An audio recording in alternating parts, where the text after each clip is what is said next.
गुरुग्राम विधानसभा में राव के करीबी ने हिला दिया बीजेपी की टिकट का गणित। राव इंद्रजीत के करीबी की एंट्री से मचा गुरुग्राम बीजेपी में हड़कंप। टिकट की दावेदारी में जुड़ गया है राव साहब के करीबी का नाम। राव साहब के करीबी की एंट्री से दावेदारों की बढ़ गई धड़कन।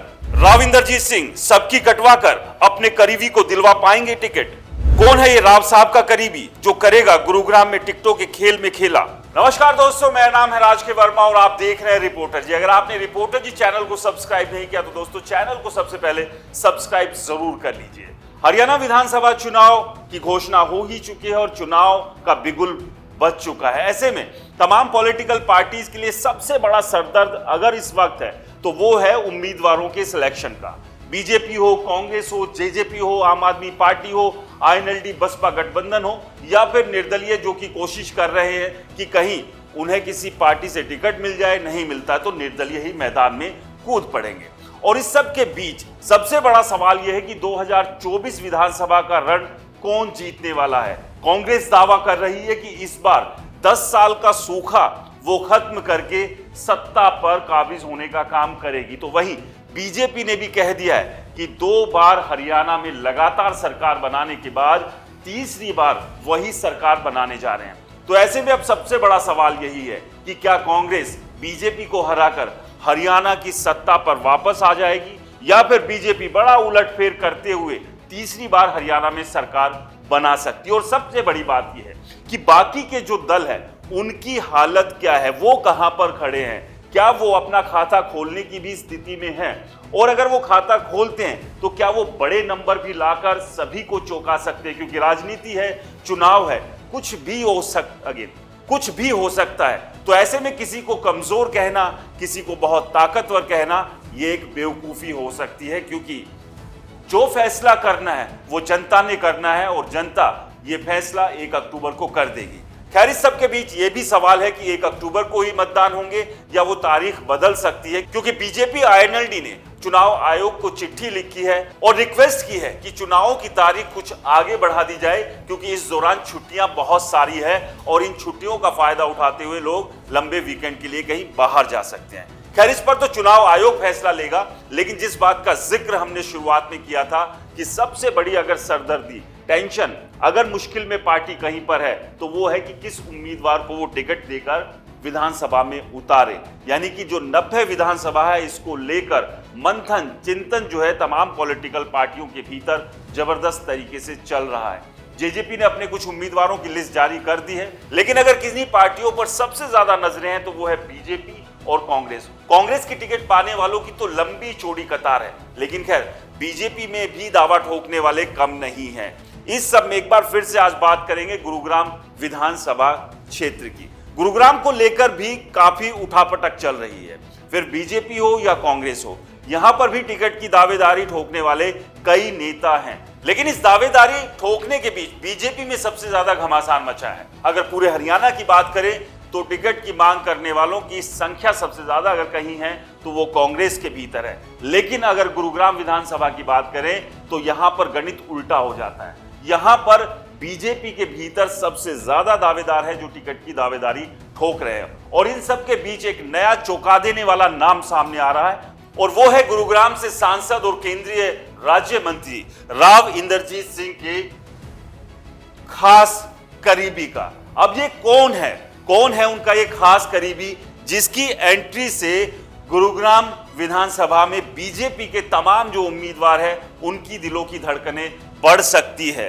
क्योंकि गुरुग्राम में बीजेपी करने वाली है बड़ा खेल। राव साहब के खास को देगी बीजेपी टिकट।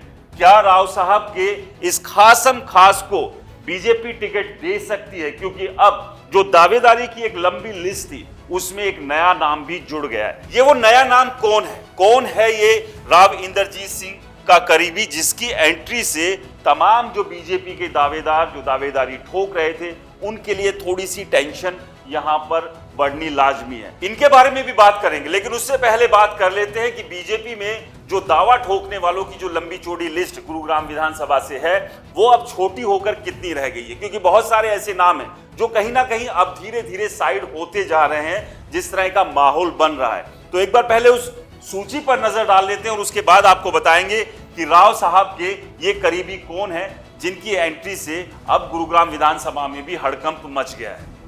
तो ये है वो तमाम दावेदार जो अब शॉर्टलिस्ट होकर, यानी कि कहीं ना कहीं जो इन दावेदारियों में और भी 5, 6, 7 नाम थे, वो अब कम होकर कुछ ये नाम रह गए। तो गुरुग्राम विधानसभा की अगर हम बात करें तो बीजेपी की टिकट के मजबूत दावेदारों में अगर जो लिस्ट रह जाती है वो वैश्य समाज की बात करें, पंजाबी समाज की बात करें या फिर ब्राह्मण समाज की बात करें, तो उसमें मौजूदा विधायक सुधीर सिंगला है, नवीन गोयल है, सुभाष सिंगला है। ये वैश्य समाज के वो 3 चेहरे हैं जो दावेदारी में काफी आगे देखे जा रहे हैं। इसके अलावा अगर पंजाबी बिरादरी की बात करें तो बोधराज सीकरी और गार्गी कक्कड़, ये 2 नाम फिलहाल अभी सबसे आगे चलते हुए दिखाई दे रहे हैं। और भी कई नाम दोनों ही समाज में थे लेकिन वो अब काफी पीछे रह गए। इसके अलावा अगर ब्राह्मण समाज की बात करें तो ब्राह्मण समाज से 2 ही नेता हैं जो टिकट की दावेदारी लगातार ठोक रहे हैं, जिसमें जीएल शर्मा और मुकेश शर्मा का नाम आता है। अब सबसे बड़ा सवाल यह है कि ये जो तमाम जो चेहरे हैं पिछले काफी समय से जो तैयारी कर रहे हैं, दावा ठोक रहे हैं बीजेपी की गुरुग्राम से टिकट के लिए, क्या इनका दावा जो अभी नई एंट्री हुई है, जो कि राव साहब के करीबी बताए जा रहे हैं, उस एंट्री के बाद इनका दावा कमजोर हो सकता है? क्या बीजेपी इन तमाम चेहरों को पीछे छोड़कर उस नए चेहरे को टिकट दे सकती है? क्योंकि बीजेपी है और बीजेपी कुछ भी कर सकती है, क्योंकि गुरुग्राम को लेकर 2019 की भी बात करें तो इसी तरह की एक तस्वीर देखने को मिल रही थी। इनमें से करीब करीब ये वो तमाम चेहरे थे, कुछ एक अगर नाम को अगर हटा दें तो गुरुग्राम विधानसभा से टिकट की दावेदारी ठोक रहे थे। लेकिन बीजेपी ने 2019 के विधानसभा चुनाव में सभी को चौंकाते हुए सुधीर सिंगला को आगे किया था और सुधीर सिंगला को गुरुग्राम विधानसभा से टिकट दे दी थी, और जिसके बाद 2019 का चुनाव सुधीर सिंगला ने जीत भी लिया था। लेकिन क्या 2019 की तरह ही 2024 में बीजेपी एक बार फिर से तमाम लोगों को सरप्राइज करते हुए कोई नई एंट्री, यानी कि किसी नए चेहरे या किसी नए नाम को चुनाव मैदान में उतार सकती है? तो इस बात की संभावना से इनकार नहीं किया जा सकता है। तो चलिए आपको बताते हैं कि वो कौन सा नाम है जो इन दावेदारों के बीच अपनी दावेदारी ठोकने के लिए सामने आया है, जिसे कि राव इंदरजीत सिंह, जो कि केंद्रीय राज्य मंत्री हैं, गुरुग्राम लोकसभा से सांसद लगातार बनते आए हैं, उनका करीबी बताया जा रहा है। तो चलिए उस नाम और उस चेहरे का भी हम खुलासा कर देते हैं। ये गुरुग्राम में बीजेपी राव इंदरजीत के करीबी मनीष मित्तल पर खेलेगी दाव। तो ये नाम है मनीष मित्तल। मनीष मित्तल राव इंदरजीत सिंह के करीबी है और अब जिस तरह की चर्चाएं गुरुग्राम विधानसभा में हो रही है, उन चर्चाओं के बीच मनीष मित्तल का नाम भी दावेदारी के तौर पर सामने आ रहा है। तो अब ऐसे में सवाल यह है कि क्या गुरुग्राम में बीजेपी राव इंदरजीत सिंह के करीबी मनीष मित्तल को चुनाव के मैदान में उतार सकती है? यानी कि 2024 का जो विधानसभा चुनाव है उसमें मनीष मित्तल गुरुग्राम से क्या बीजेपी के उम्मीदवार हो सकते हैं? तो अब ये चर्चाएं भी शुरू हो गई है। इसके अलावा सबसे बड़ी बात यह है कि क्यों ऐसा संभव हो सकता है, इस पर भी हम बात कर लेते हैं। क्योंकि मनीष मित्तल जो है वो करीबी तो है ही है, इसके अलावा टिकट की दावेदारी के लिए क्यों वो फिट बैठ सकते हैं? तो आपको बता दें कि सबसे पहला कारण है कि वो राव इंदरजीत सिंह के करीबी है, और राव इंदरजीत सिंह केंद्र में राज्य मंत्री हैं और गुरुग्राम से लोकसभा सांसद होने के साथ साथ उनकी अच्छी खासी पकड़ पार्टी के भीतर भी है, और वो लगातार दक्षिण से अपने समर्थकों, अपने करीबियों के लिए टिकट की मांग भी कर रहे हैं। इसके अलावा 20 से 25 साल से राव इंदरजीत सिंह के साथ है, जो करीबियां हैं, आप समझिए कि अभी महीने 2 महीने साल 2 साल से मनीष मित्तल राव इंदरजीत सिंह के साथ नहीं है। उनका ये साथ जो हमें जानकारी है, हो सकता है गलत भी हो सकते हैं, कुछ साल कम या ज्यादा हो सकते हैं, 20 से 25 साल का माना जा रहा है। इसके अलावा वैसे समाज से आते हैं, तो अगर गुरुग्राम की बात करें, गुरुग्राम में वैसे समाज और पंजाबी और ब्राह्मण तमाम समाज के लोग जो है दावा ठोक रहे हैं। तो ऐसे में एक तरफ ये कयास लगाए जा रहे हैं कि गुरुग्राम विधानसभा से कांग्रेस मोहित ग्रोवर को टिकट दे सकती है, और अगर मोहित ग्रोवर को कांग्रेस टिकट देती है तो ऐसे में पंजाबी समाज की जो दावेदारी है बीजेपी की, उस पर जो है कहीं ना कहीं रोक लग जाएगी। पंजाबी समाज की तरफ से शायद फिर बीजेपी किसी को टिकट ना दे तो फिर जो बच जाता है वो ब्राह्मण और वैश्य समाज बच जाता है।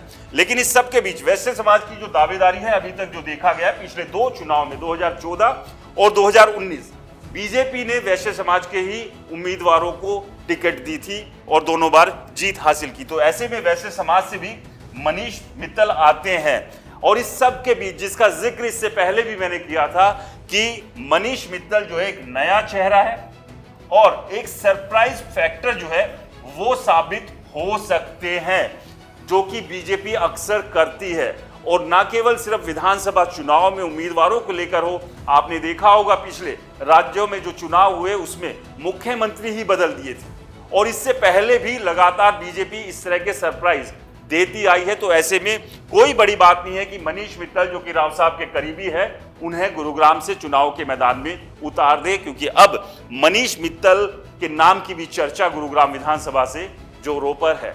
आपको क्या लगता है, बीजेपी को गुरुग्राम से क्या किसी नए चेहरे को मैदान में उतारना चाहिए या फिर अपने उन साथियों पर भरोसा करना चाहिए जो पिछले लंबे समय से बीजेपी के साथ जुड़े हुए हैं, विधानसभा में काम कर रहे हैं? ऐसा नहीं है कि मनीष मित्तल बीजेपी के साथ नहीं जुड़े, लेकिन विधानसभा क्षेत्र के तौर पर बात करें तो वहां पर थोड़ा सा दावा इस मामले में उनका कमजोर पड़ता है। हमें कमेंट्स कर जरूर बताएं। रिपोर्टर जी चैनल को सब्सक्राइब नहीं किया है तो चैनल को सब्सक्राइब करना ना भूलें।